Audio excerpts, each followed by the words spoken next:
Donc je m'appelle Ossini Saïda et donc je suis bibliothécaire de métier.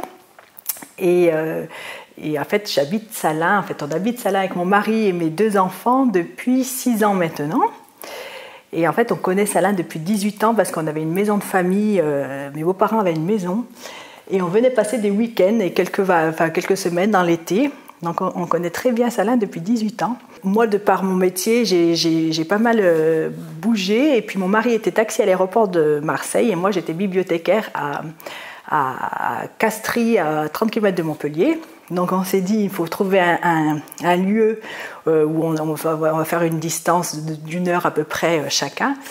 Et puis on a passé à Salins parce que Salins on connaissait. Et puis voilà, on a le projet de faire des enfants et on voulait que nos enfants vivent dans un lieu un peu exceptionnel où on n'est pas loin de la mer, où on est en pleine nature. Donc on a acheté une première maison dans les corons, donc dans les maisons d'ouvriers. Et mes beaux-parents avaient une maison de famille dans les corons, justement. Donc, on a rénové. Et puis j'ai repris, après un congé maternité, j'ai repris le travail. Et puis, mon mari a visité un peu ce qui s'achetait dans le coin. Et puis, l'usine, en fait, n'avait jamais vendu les maisons des contremaîtres et des ingénieurs. Et du coup, ils se sont mis à vendre les maisons d'ingénieurs. Et donc, on avait terminé les travaux. Ça faisait 1 an et demi qu'on habitait dans les corons. Il me dit, oui... Ils vendent la maison des ingénieurs et moi je me voyais vraiment pas repartir dans les travaux. Donc j'ai dit non, mais oublie ce projet. Et puis finalement, il y a la journée de visite et puis je tombe amoureuse de la maison. Hein. Les parquets, les beaux volumes, les carrossements, les serrures, enfin... Et en même temps, m'est venue l'idée, j'ai dit d'accord, elle est magnifique, elle est belle, mais il faut faire chambre d'hôtes parce que c'est une maison qui va plaire et on s'est dit ok, on va faire chambre d'hôtes. Donc on achète la maison et on rénove et on a 8 chambres et on en a rénové 4 pour les chambres d'hôtes. Donc voilà, on s'est lancé dans ce projet-là et ça marche très très bien. Et en fait, quand on venait il y a 18 ans, on faisait toujours la queue au bac, il y avait des plaques d'immatriculation étrangère et je me disais, mais il y a un tourisme fou à San Giro. Et en effet, c'est vrai, il y a beaucoup de passages. Et la Camargue, bon, ça a une réputation internationale. Hein. C'est vrai que c'est un beau parc et les gens, quand ils visitent la Provence à Côte d'Azur, passent au moins un jour ou une nuit en Camargue. Donc on a voulu faire ce projet et ça a marché. On a eu les fruits de notre travail très très vite parce que on avait terminé les travaux, j'ai mis en location dès le mois d'août et ça a été un franc succès. Là maintenant, ça fait la 4e année et on refuse du monde tout l'été parce qu'il manque des nuitées à San Giro.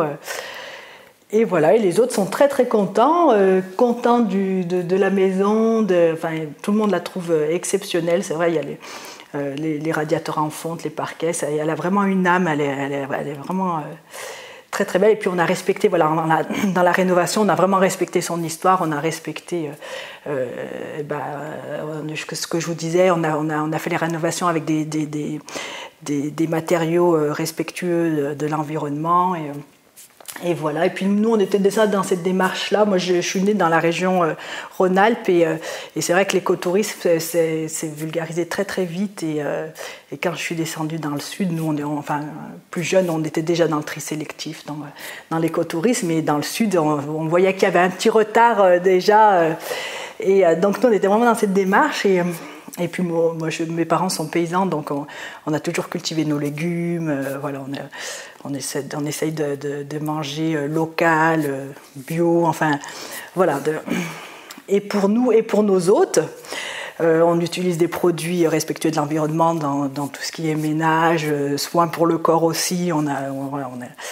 On a toujours été dans cette démarche. Donc voilà, quand on a ouvert ces chambres d'hôtes, j'ai tout de suite regardé le site du parc naturel, voir comment je pouvais me positionner par rapport à l'accueil des touristes, parce que voilà, je me disais, voilà, on est dans un parc naturel et voir un peu leurs projets et puis dire qu'on existe et que voilà que l'écotourisme ça nous parle et voilà, faire quelque chose ensemble. On s'est lancé sur la marque Parc et puis voilà, faire les améliorations qu'on nous demandait, voilà, et puis voilà. Et du coup, tout ce qui est toiture, c'est pareil, ça a été vraiment refait à l'identique. Hein. Les radiateurs en fonte, on les a juste sablés en mettant un petit vernis mat sans les peindre, sans rien. On a un peu décapé les serrures parce qu'elles étaient un peu rouillées, et puis on a refait quand même les moulures par un plâtrier. Donc voilà, c'est que du plâtre, il n'y a pas de placo, c'est vraiment refait à l'identique. Vous avez vraiment voulu garder l'âme? Oui, tout à fait, l'âme de la maison, exactement. Oui.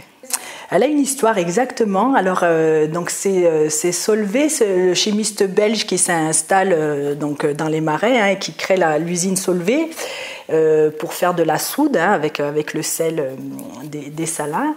Et du coup, il construit cette cité ouvrière, et ces maisons étaient destinées aux ingénieurs. Donc il y avait 2 ingénieurs qui, en 1908, qui habitaient ces maisons. Et on m'a dit que le premier ingénieur avait 6 enfants, donc ça, ils avaient de quoi faire dans cet espace. Et puis après, il y avait les contremaîtres, donc ce sont ces maisons qui sont en face. Et puis après, les ouvriers, voilà. Stratifié, très très hiérarchisé, et en fait il y a 2 cités ouvrières, il y a la cité Solvay, il y a la cité des Salins du Midi de Péchinet, et on dit dans l'histoire du village que Solvay a été beaucoup plus proche de ses ouvriers que ne l'a été Péchinet. Après c'est peut-être à vérifier, mais c'est vrai que au niveau de la qualité déjà des maisons, et puis de l'accès à l'eau à l'extérieur, il y avait les bains de douche communaux, il y avait les jardins ouvriers. Voilà, donc il y a d'ailleurs des belles photos ou peut-être des belles vidéos à prendre dans les jardins ouvriers qui sont toujours en plus entretenus par les gens du village, donc ils sont magnifiques. Et puis l'accès aux soins, parce qu'il y avait un dispensaire aussi, il y avait un abattoir, en fait ils vivaient vraiment de façon autonome, et voilà, et Solvay a participé à ça, un grand patriarche, bien sûr, du début du XXe, avec la révolution industrielle et toutes ces usines qui façonnaient comme ça le train de vie de leurs ouvriers. Un village où on a une architecture du nord et de la Belgique dans le sud, quoi. Donc c'est vraiment particulier. Et j'ai eu des paysagistes et architectes un peu partout, des Parisiens, d'autres pays qui ont été vraiment sous le charme de cette cité, avec un beau ciel bleu au-dessus. Un peu de... Ouais, donc... moyen, mais ça fait partie aussi, voilà, plein d'histoires. Et puis après, essentiellement des gens qui ont travaillé pour l'usine, bien sûr. Hein, je pense que c'était trop grand pour les ingénieurs ou même les employés de l'usine. Donc du coup, ils ont loué cette maison aux gendarmes. En fait, la plage de Piémençon drainait beaucoup de monde, donc il fallait des renforts de gendarmes. Et pendant 2-3 étés, je crois qu'elle a été... D'ailleurs, quand on l'a visitée, les gendarmes étaient installés dans cette belle maison. Des gendarmes d'ailleurs qui venaient d'Alsace, donc c'était marrant. Je pense que cet esprit-là est resté. Hein. Je vous dis, les enfants héritent de la parcelle de terre qui appartient toujours à l'usine, hein, mais ils continuent à exploiter la terre, ils continuent à aller chercher leurs fleurs d'aisselle dans les salins. Cet esprit communautaire existe vraiment. On a un petit village de 2400 habitants et il y a 5 médecins, quelque chose qui ne se voit pas dans d'autres petits villages. C'est vrai, il y a de 2400 habitants, parce qu'il y a toujours eu ça il y a toujours eu cette présence de médecins, parce que l'usine il y avait une richesse, et il fait bon vivre à Salins, exactement. On est en pleine nature, on n'est pas loin de la belle plage de Piémençon, on a l'accès à la plage privée par les Salins du Midi, donc c'est des belles plages sauvages avec des dunes. On a la plage de Bauduc aussi qui est pas loin. Et puis tous ces parcs ornithologiques, nous on se régale à aller faire des balades au domaine de la Palissade avec les enfants, au marais du Viguera, dans les Salins de Badon, enfin à la Tour du Valat quand ils ouvrent leurs portes. Voilà. On a de la place, on peut être resté sur la serviette et voir nos enfants jouer sans qu'on s'inquiète parce qu'il n'y a pas trop de monde. Et puis tout se fait à vélo, on va à l'école à vélo, voilà, on a tout ce qu'il faut au niveau commerce. Hein.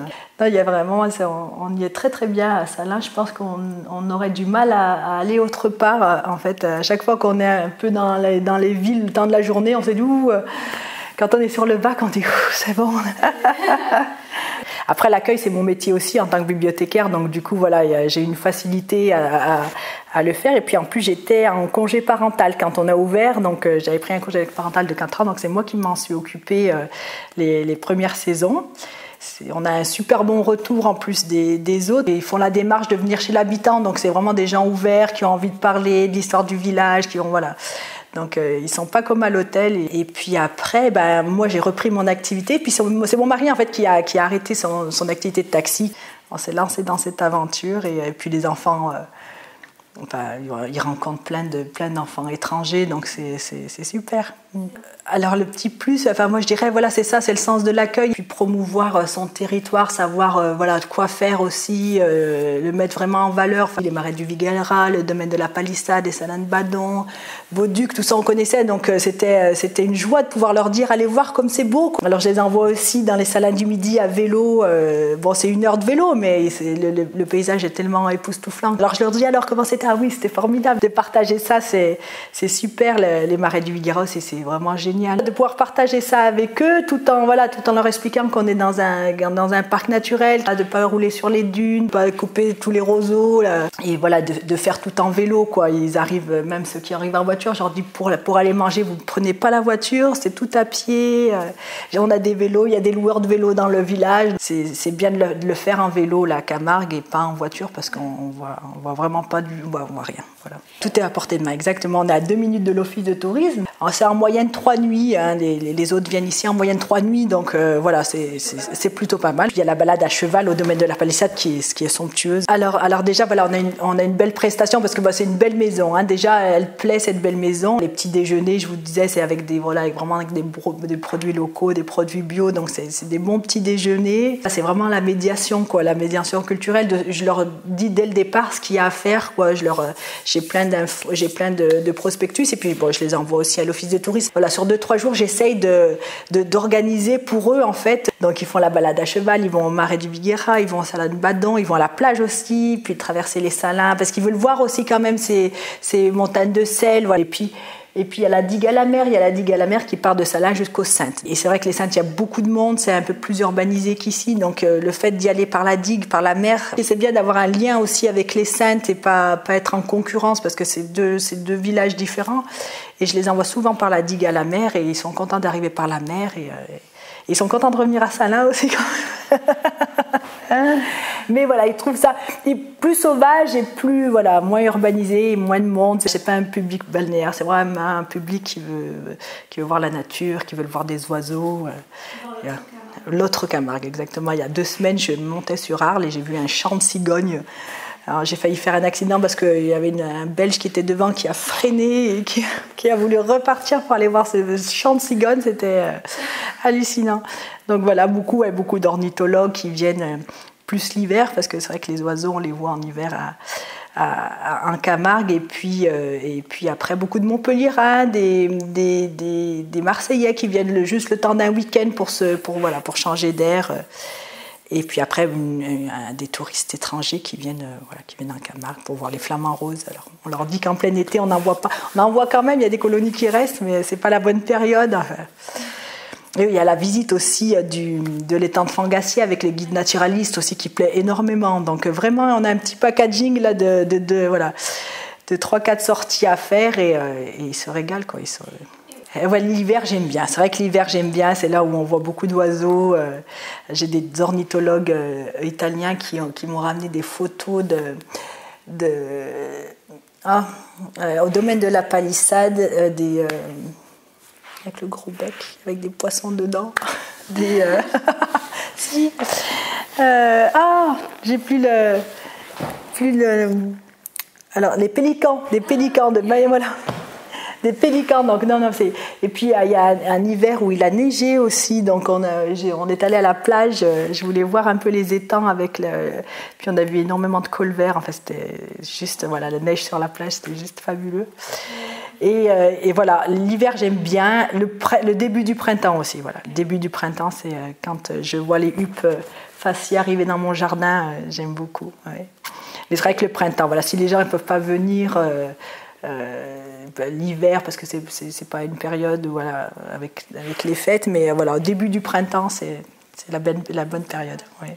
Ouais. Le coin fétiche, moi, c'est quand je prends mon vélo et que je traverse les Salines du Midi et que j'arrive sur ces plages, la plage de Faraman. Là, j'ai un petit coin bien, voilà, où j'aime bien faire du vélo, arriver et puis marcher dans l'eau, même en plein mois de février, hein, je peux le faire. Donc, j'aime beaucoup et vraiment. Pour ce qui est de petites balades un peu ornithologiques, mon coup de cœur, c'est vraiment le domaine de la palissade. Plus que les marais du Viguera, même si les marais du Viguera, c'est super chouette. Mais bon, ça a été fait, donc il y a eu vraiment une main humaine, que le domaine de la palissade, c'est beaucoup plus sauvage. C'est vraiment chouette de longer le Rhône avec tous ces bois flottés, et puis arriver comme ça dans ce champ de Sansouir, c'est superbe. Ouais. Et le nom de ton gîte ?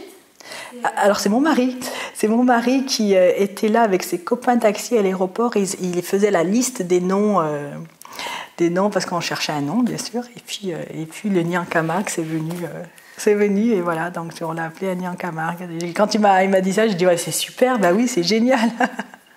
Ouais, exactement, voilà, le nid douillet parce que voilà, on y dort bien aussi et bien sûr côté pour les oiseaux bien sûr. Donc bienvenue au Nid en Camargue, donc les chambres d'hôtes situées à Salengiro, dans le parc naturel de Camargue.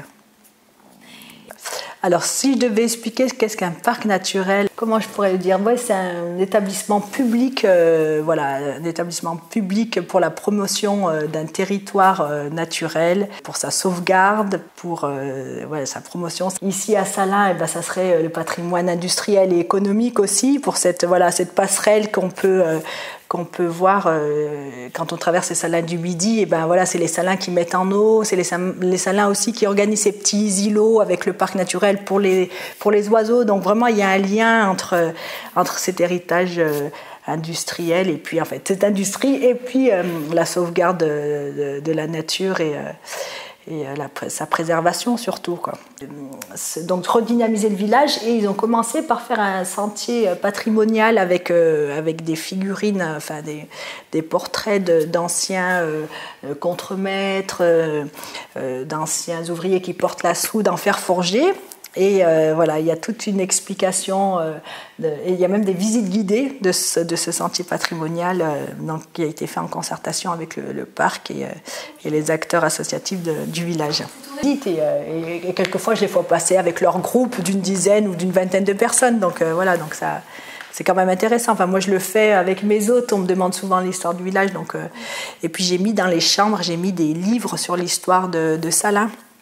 Voilà, sur l'histoire des différentes nationalités d'immigrés, et du coup, ils lisent les livres parce qu'il n'y a pas de télévision dans les chambres, et du coup, on en parle au petit déjeuner. Voilà. Alors, tout à fait. Donc, j'ai acheté ces livres alors, il y a un livre sur vraiment l'histoire de l'industrie. Il y a un livre sur les Grecs en Camargue, parce que faut savoir que une des grandes communautés de Salins, ce sont les Grecs. En fait, c'est des Grecs qui habitaient à Kalymnos. C'était une petite île de pêcheurs d'éponges. Et les éponges sont tombées malades, donc pareil, début du XXe, et donc ils ont connu la misère noire dans cette île, et il y a eu donc l'appel à la main-d'œuvre, et il y a beaucoup d'ouvriers, de ces pêcheurs-là qui sont venus récolter le sel à Salins, donc il y a une grosse communauté grecque, arménienne, les Indochinois bien sûr, si on a du riz en Camargue, c'est grâce au sel aussi, donc c'est vrai qu'il y a vraiment un équilibre qui s'est fait avec toutes ces communautés. On a une belle église orthodoxe aussi à Salengiro, et puis on vous vend des gâteaux grecs à la boulangerie. Donc il y a tout un folklore, et du coup, donc j'ai ce livre sur les Grecs, sur la cité Solvay, sur les Salins du Midi, et voilà, donc je le remets à disposition. Après, j'ai les éditions du Parc Naturel aussi qui sont voilà. Alors, celui-ci, c'est les Grecs en Camargue. C'est Annie Maëlys. Et Annie Maëlys, c'est une descendante de ces ouvriers grecs qui sont venus récolter le sel en Camargue. Donc, c'est une grande famille. Les Maëlys, il y a une association qui s'appelle les Échappées Belles. Alors, je crois qu'il travaille, il s'appelle Monsieur Maëlys aussi, je crois qu'il travaille à la Tour du Valat. Voilà, et donc c'est très très bien illustré. Il y a de très belles photos de famille. Il y a des belles photos du sel aussi. C'est bon, voilà. Ces couleurs, en fait, ça prend vraiment différentes couleurs, exactement, selon la salinité, selon le soleil. Ouais. Ça peut être voilà, du bleu, on dirait qu'on a jeté de la peinture dans les... voilà le phare de Faraman, ce que je vous disais, voilà, quand on arrive sur le phare. Et puis il y a des beaux portraits de famille. Parce que du coup, ils étaient contents, ils étaient contents, c'est grec, de pouvoir être à côté de la mer, parce qu'ils ont pu continuer à pêcher aussi, voilà, tout en travaillant très, très durement, parce que... Et là, c'était les pêcheurs d'éponges, que je vous disais, voilà, Kalymnos. Donc voilà, il est très très beau, ce livre, il plaît énormément, ouais. Et du coup, voilà, lecteur conseillé. Après, bien sûr, l'Empire du sel à Salengiro, hein, donc avec des belles photos. C'est plus un livre de photos que... Bon, après, il y a des... après, ça, c'est des éditions du Parc naturel, hein, avec toutes les constructions. Donc, l'âge d'or de la viticulture aussi en Camargue. Et celui-ci aussi qui plaît bien, parce que lui, vraiment, c'est sur la cité Solvay, une cité industrielle en Camargue, avec des plans des maisons. D'ailleurs, on a les plans des maisons des ingénieurs, voilà. Il y avait l'école ménagère, enfin voilà, toutes les structures qu'ils ont mis en place pour les salariés. Voilà. Donc ça permet de comprendre le village. De village, exactement, voilà, tout à fait. Super. Alors, c'est cette vie de village, ouais, où on est un peu, on est aussi un peu éloigné de tout, c'est un petit bout du monde, et tout en ayant, le confort d'une ville, parce qu'on a et voilà, ces grands espaces, cette impression de liberté. Voilà, quand je pars travailler sur la route d'Arles, je peux m'émerveiller sur les lumières. Il y a des belles lumières sur des vols d'oies sauvages. Enfin voilà quoi, c'est dans cette nature. Mes parents sont d'origine berbère, donc ils ont vécu en petite Kabylie, vraiment voilà, en pleine nature. Donc j'ai dû hérité de cet amour pour les grands espaces. Et c'est marrant parce que mes oncles sont venus, il y a eu un appel à la main-d'œuvre pour la récolte de charbon. Alors voilà, dans des mines, mais de charbon à Saint-Étienne. Donc voilà, donc je me retrouve à faire ma vie de famille dans une cité ouvrière, pas de mine de charbon, mais de mine de sel. Donc voilà, il y a peut-être quelque chose qui se perpétue inconsciemment. Voilà, tout est lié. J'ai grandi à Saint-Étienne d'ailleurs, hein, donc c'était un ancien bassin minier avec des mines. Et, peut-être que dans le village, ils ont peut-être un peu misé sur la plage de Piémançon, et voilà. Mais bon, c'était quelque chose qui était de toute façon voué à être vraiment réglementé ou interdit. Donc c'est ce qui s'est passé. Donc c'est vrai que voilà, faut se tourner vraiment pour la préservation.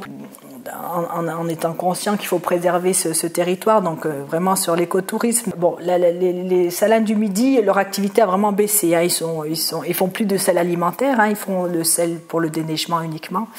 Et donc c'est plutôt Solvay d'ailleurs, qui a été racheté par deux grands groupes français qui sont M2I et Imerys, qui font avec la soude de la tuile. Donc il y a eu beaucoup d'embauches l'année dernière. Donc voilà, vraiment l'industrie reprend après, avec d'autres filiales, d'autres manières de faire.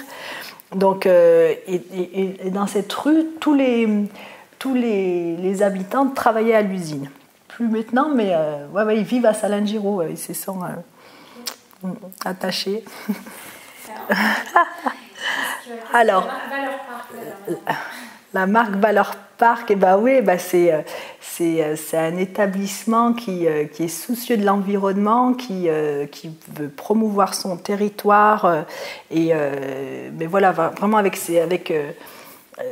moi, c'est dans la rénovation qu'on a utilisé vraiment des matériaux qui ont respecté, qui respectent l'environnement. C'était une démarche personnelle, mais voilà, si un établissement rentre dans la marque Parc,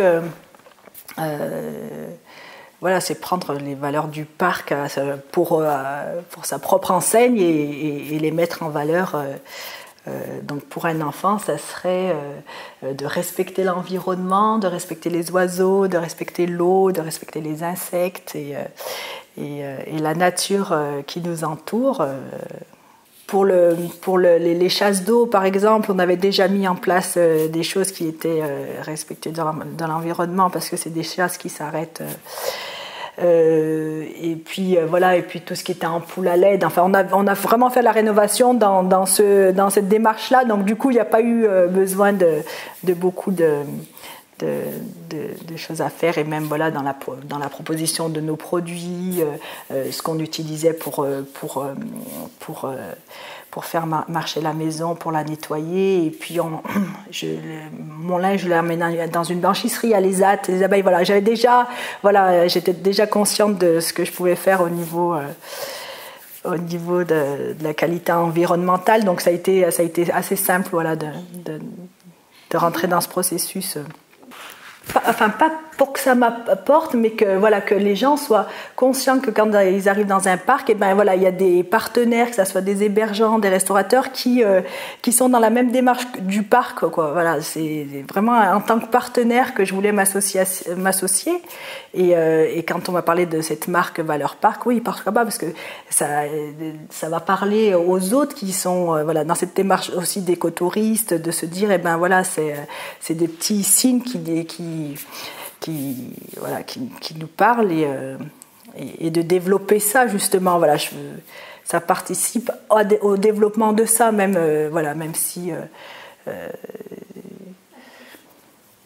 c'est comme quand je vais dans un restaurant, ben voilà, je suis soucieuse de savoir s'il a utilisé des produits locaux, voilà, et je trouve que voilà, que ça devrait être un effort collectif, surtout dans un parc, que de pas acheter le taureau en Espagne, mais de l'acheter ici à la Bélugue, parce que voilà, on peut proposer ça et à moindre coût, quoi. Ça coûte pas plus cher, voilà, d'être dans cette démarche.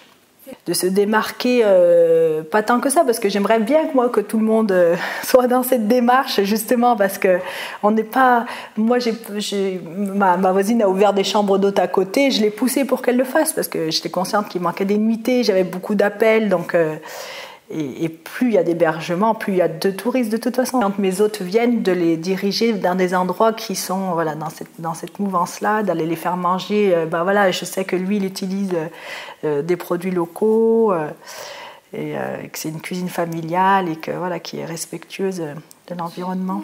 De partager, donc c'est vrai que c'est super enrichissant quand on partage avec les autres partenaires, donc ça peut faciliter ça aussi. Ouais. Alors les bons gestes, ça serait proposer les produits locaux, utiliser des produits respectueux de l'environnement pour l'entretien du gîte, sensibiliser mes hôtes aussi à tous ces éco-gestes, par rapport au tri, les poubelles, enfin ils me donnent les bouteilles, voilà. Et puis par rapport à l'environnement, quoi, voilà, de leur donner des conseils. Voilà. C'est ton petit plus, ça, non ? C'est mon petit plus, ouais. C'est génial. Je pense que les autres, ils sont contents. Oui, tout à fait, exactement, ouais, tout à fait. D'avoir ton conseil. Ouais. Ils t'en parlent un peu, ils te font des retours là-dessus. Oui, j'ai beaucoup de commentaires sur Internet, donc voilà, c'est souvent des très bons commentaires, donc ouais. Dans 10 ans, comment je me vois ? Oula. Moi, je suis très dans l'instant présent, donc je ne me projette pas. Vous auriez dû demander ça à mon mari, parce que lui, il est vraiment dans la projection, mais moi, non. Demain, même pas ce soir, je peux vous dire ce que je ferai dans 10 ans. Non. Qu'est-ce que tu te vois ce soir ? Alors, ce soir, j'ai de la famille, donc j'ai fait un poulet pili-pili et du riz de Camargue à la plancha. Si tu veux rester manger, Delphine. Non, je ne sais pas du tout dans 10 ans, vraiment. Ouais. Alors, moi, la gardienne de taureau, je ne la fais pas au vin rouge, je la fais au vin blanc. Alors, je fais d'abord revenir la viande, les morceaux de taureau dans de l'huile bien chaude. Bon, voilà, je les fais bien revenir. Je ne la fais pas mariner, rien du tout. Je les fais revenir dans de l'huile d'olive bien chaude. Je les réserve. Ensuite, je mets mes oignons. Je mets des oignons, je mets des carottes, je farine un peu et je verse un grand verre de vin blanc. Et j'y rajoute la viande, j'y mets du céleri, du thym, du laurier, des clous de girofle bien sûr. Et les oignons, j'en ai mis pas mal aussi et je laisse cuire pendant 3-4 heures et bien sûr avec du riz sauvage de Camargue. Ça donne envie. Merci, elle est très bonne. Des mots simples. D'accord. Alors, pour moi, le tourisme durable, oui, donc c'est toujours difficile d'avoir des termes génériques pour expliquer le tourisme durable. Alors voilà, c'est du tourisme respectueux de l'environnement, de la préservation de la faune et de la flore, qui passe par des éco-gestes, hein, de respecter son environnement, de respecter la façon dont on se déplace aussi dans des lieux, dans des milieux naturels, quoi. Privilégier bien sûr le vélo ou la marche à pied. Mon gros fan. C'est déjà pas mal. Et pour finir, c'est déjà la fin. Qu'est-ce que je peux te souhaiter, vous souhaiter à la famille, à la maison pour la suite? Pour la suite, eh ben, c'est gentil. Ben, écoute, beaucoup de bonheur, de la santé et plein de jours heureux dans un bel endroit comme Salengiro. Ok, ben, je vous le souhaite. Merci. À toi aussi, Delphine. Merci.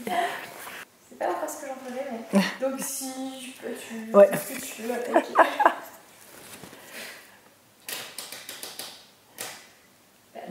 Hashtag Valeur Parc. Super.